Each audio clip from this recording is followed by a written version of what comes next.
আসসালামু আলাইকুম বন্ধুরা, আশা কেমন আছেন? আশা করি সবাই ভালো আছেন। দুবাইতে প্রচুর পরিমাণ গাড়ি চলে, এখানে প্রচুর পরিমাণ অ্যাক্সিডেন্টও হয়। কিন্তু আপনারা হয়তো বা সবাই জানেন যে দুবাইতে অ্যাক্সিডেন্ট হলেই ওই গাড়িওয়ালা ওইখানে দাঁড়িয়ে থাকে। একটাই কারণ হলো দুবাইতে সিকিউরিটি অনেক ফাস্ট। এখানে জায়গায় জায়গায় আপনার গতি নির্ণয়ের মেশিন, সিসি ক্যামেরা এগুলো লাগানো থাকে, তো ওই কারণে কেউ চাইলেও পলায় না। এখান থেকে মনে করেন পলিয়ে লাভ নেই, পরে যেমনি হোক ধরে ফেলবি, ওই কারণে কেউ পলায় না। অযথা ভেগে লাভ নেই। এই যে যেমন একটা দেখতে পারতেছেন, একটা ছোটো একটা খুঁটি, এগুলো কিন্তু খুঁটি না বা খুঁটি না, এগুলো আপনার ক্যামেরা। এগুলো দিয়ে গাড়ির গতিগুলো নির্ণয় করা হয়। কিছু দূর গ্যাপ রেখে রেখে এগুলো আপনার লাগানো আছে।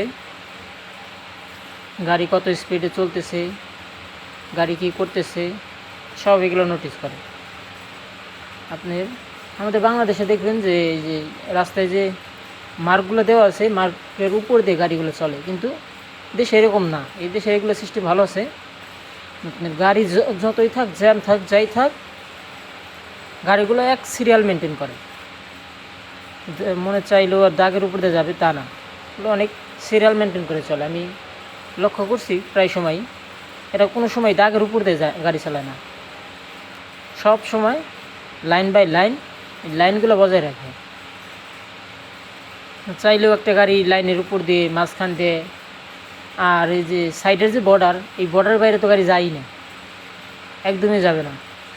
এই সাদা সাদা যে ক্রসগুলো আছে, যেগুলো আপনার ওভারটেকিংয়ের বা রোডগুলা নির্ণয় করে দেখিয়ে দিছে, এগুলোর উপর দিয়ে গাড়ি যায় না। আর ওই হলুদ কালার দাগের বাইরে তো অসম্ভব। এই যে যেমন রাস্তার মাঝখানে সিসি ক্যামেরা লাগিয়ে রাখছে, অসম্ভব। মনে করেন আপনি একটা অ্যাক্সিডেন্ট করবেন, চলে যাবেন যেখান দিয়ে মন চায় সেখান দিয়ে, যে পালিয়ে গেলেন, হয়তো বা পুলিশ ধরতে পারবে না, অসম্ভব ভাই। মানে 1 ঘন্টার ভিতরে পুলিশ ধরে ফেলবে, 1 ঘন্টাও লাগবে না, হয়তো বা আরও কম সময়। হয়তো যারা গাড়ি চালান অবশ্যই সাবধানে চালাবেন।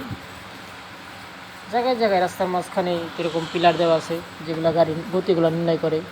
আপনি ওভার স্পিডে গাড়ি চালাবেন, পুলিশ আপনার ধরতে হবে না, পুলিশ আপনার কাছে আসবেও না, আপনার বোকালেও যাবে না, কিন্তু অটোমেটিক ক্যামেরা দিয়ে আপনার ধরে ফেলবে। আপনার নামে অটোমেটিক 2 মিনিটের ভিতরে আপনার ফোনে SMS চলে যাবে যে আপনার এত টাকা ফাইন হয়েছে। সিস্টেমগুলো ভালো, তবে আমাদের বাংলাদেশে হলেও রোড অ্যাক্সিডেন্টগুলো অনেক কম হয়ে যেত। যে যাই করি, মনে করেন যে অ্যাক্সিডেন্ট করলে কোনো মাপ নেই, আর জরিমানাও ধরে। আমার বাংলাদেশের 10,000, 12,000, 15,000, 20,000 করে জরিমানা। অ্যাক্সিডেন্ট সহজে কেউ করতে চায়, ইচ্ছা কিন্তু কোনো অ্যাক্সিডেন্টই নেই, হঠাৎ হয়ে যায়। এই ছোটো ছোটো প্লারগুলো, এগুলো কিন্তু প্লার না, এগুলো সিসি ক্যামেরা বা গতি নির্ণয়ের ক্যামেরাগুলো লাগিয়ে রাখছে। গাড়ি ওভার স্পিডে চললেই এগুলো ধরে ফেলে।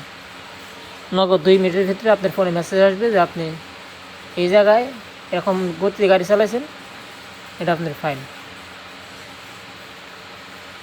সেজন্যই অপরাধগুলো কেউ করে না, সবাই সাবধানে গাড়ি চালায়, সবাই অনেক কেয়ারফুলি চালায়। তারপরে অ্যাক্সিডেন্ট হয়ে যায়, আর অ্যাক্সিডেন্ট হইলেও পলানোর কোনো সিস্টেম নেই, ওইখানে দাঁড়িয়ে থাকতে হয়, পলে লাভ নেই। এই যে এখানেও দেখতে পাচ্ছেন সিসি ক্যামেরা। আসসালামু আলাইকুম, ভালো থাকবেন।